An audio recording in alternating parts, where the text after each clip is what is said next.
Kia ora tātou. He uri tēnei no te hikatu ki roti te wharetapu o Ngāpuhi, so I whakapapa up to Ngāpuhi, and in a 10-minute talk it's probably a little bit indulgent to do an origin story, but here I am. I'm unfortunately a Jaffa, so I grew up on the beautiful Hauraki moana, and as a kid I was one of those kids who always liked having a tutu, having a little meddling of rock pools. I loved the little critters that were living in there. Here's me with Captain Big Ted in my very own waka, and for those reasons I actually ended up going to the University of Auckland to study marine biology, and I thought I was going to be the second coming of Jacques Cousteau. I thought I was going to be out on boats looking at dolphins. The first time I got out to do field work, I found out I actually get terribly seasick. So this is actually the story about how I became a geneticist, because it turns out that's a really safe way to study whales and dolphins without getting my feet wet, literally. So as a geneticist, I've had the opportunity to work on a big variety of different animals, some of them with a direct human health link, including mosquitoes in the Rift Valley of Kenya, and mice, which can carry a number of diseases. And at first glance, it might look like this is a bit of a disparate group of species, but what unites my research is I'm really interested in looking at patterns of genetic diversity across the genome as a molecular time machine to look at patterns of selection, so how animals have become well adapted to their environment and the pressures that face them, and demography, how many animals there have been in the past and how connected their populations have been.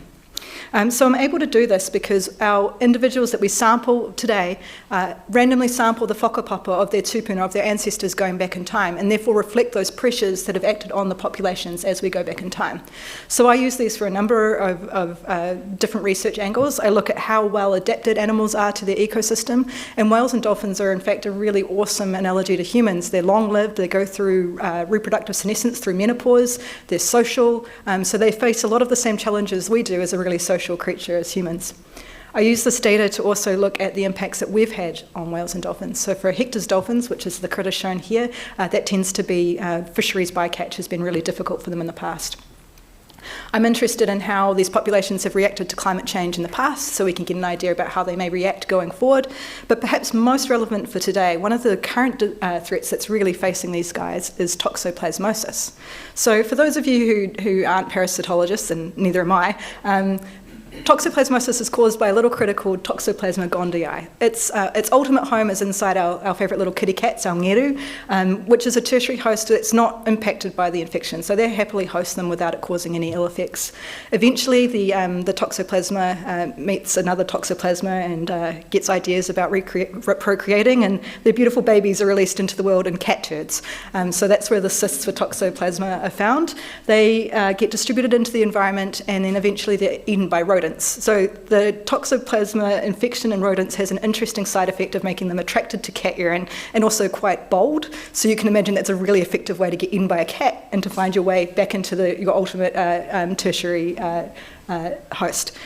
Where things go awry for us is when those Toxoplasma cysts find their way into things we like to eat, so pigs, lamb, cows, or into our taonga species, our native biodiversity. So we know from a lot of studies that when people with compromised immune systems eat, let's say, meat that is the way that we would expect it to be cooked, right, which is a little bit pink on the inside because that's the best way to have meat. Unfortunately, that can lead to infections, and these have a devastating downstream impact on people who are infected by them. This is reasonably well known. This is why we have public health guidelines on cooking meat to well done for people who are immune compromised and avoiding things like kitty litter when you're pregnant, or if you've gone through chemotherapy, or if you have an HIV infection. What's a little bit less well known is the impacts that it has on our native biodiversity. So toxoplasmosis, or the disease state caused by toxoplasma when it gets into critters that it's not meant to be in, is a huge cause of mortality nowadays in Hector's and Maui dolphins, now that we've managed the impacts of fisheries bycatch reasonably well in a lot of their areas. And this is really interesting. They're a little bit of a sea canary in the coal mine for us, because up until now it hasn't been appreciated that perhaps the marine environment might be a way that we could, as ourselves, as humans, be at risk of infection as well.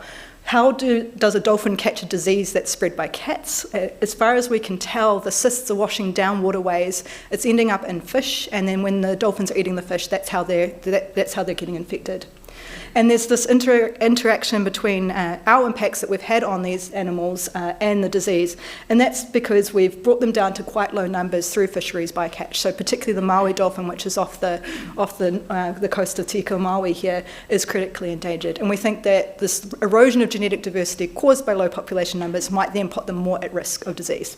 So for these reasons, these guys are the subject of one of the bits of my Rutherford Discovery Fellowship, creating pūrākau of past, present and future conservation impacts using genomics. So they're the present threat that we're looking at.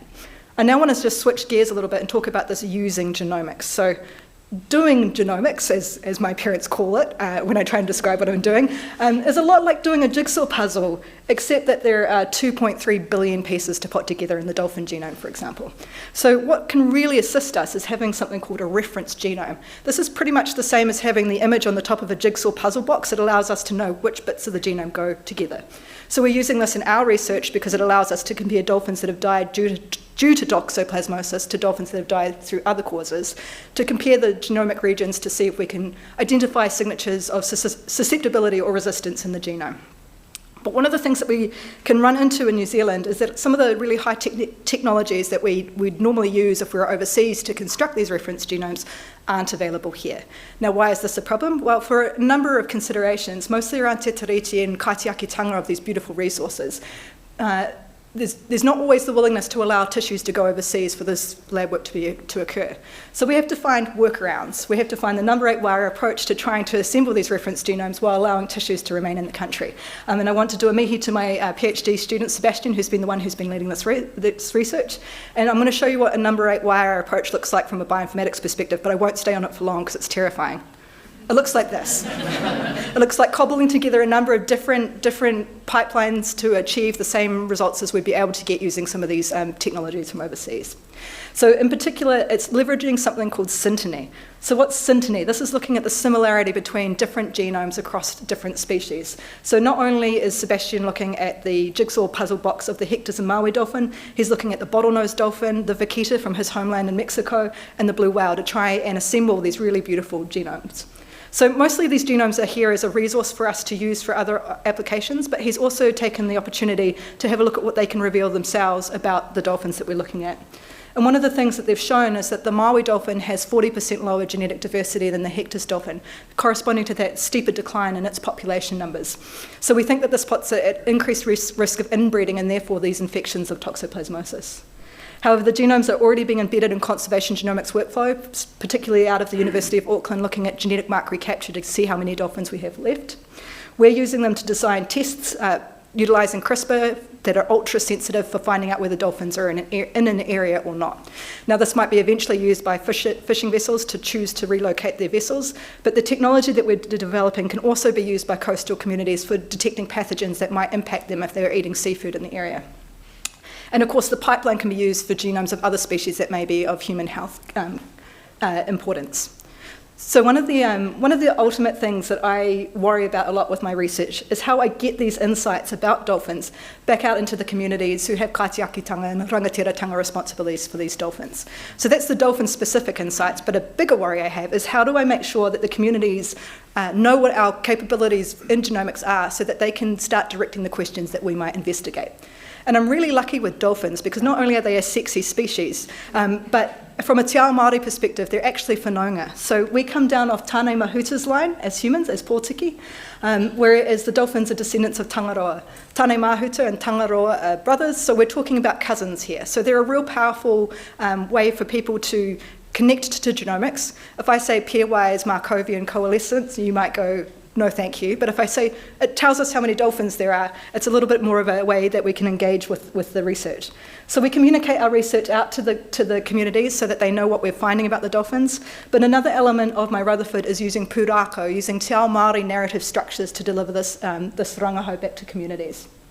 Alongside of this, I also have a more broad project, Ruato, which was funded by Genomics Aotearoa, which connects Māori scientists such as me, who grew up Te Ao Pākehā, gets us culturally upskilled so we're less likely to get told off by the aunties when we go out into the communities.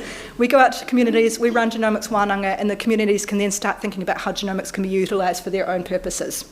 So one of the outcomes of some of our early wānanga that I've done with our friends out at Katihua Rapaki Pukutaraki, which is a runaka north of Dunedin, is please can you tell your scientist friends that they need to translate their research into things that we can understand, because often we're using really jargon-dense language.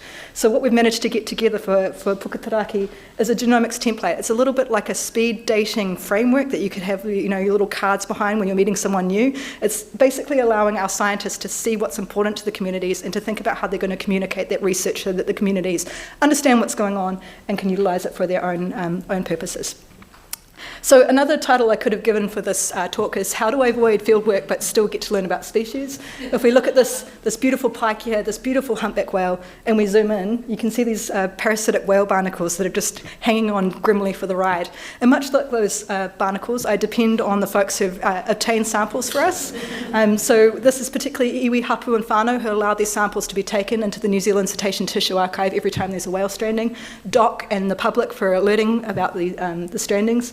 My Māori mentors, as well as the people over on my research side, including the funders. O te rā, tēnā koutou, tēnā rā tātou katoa.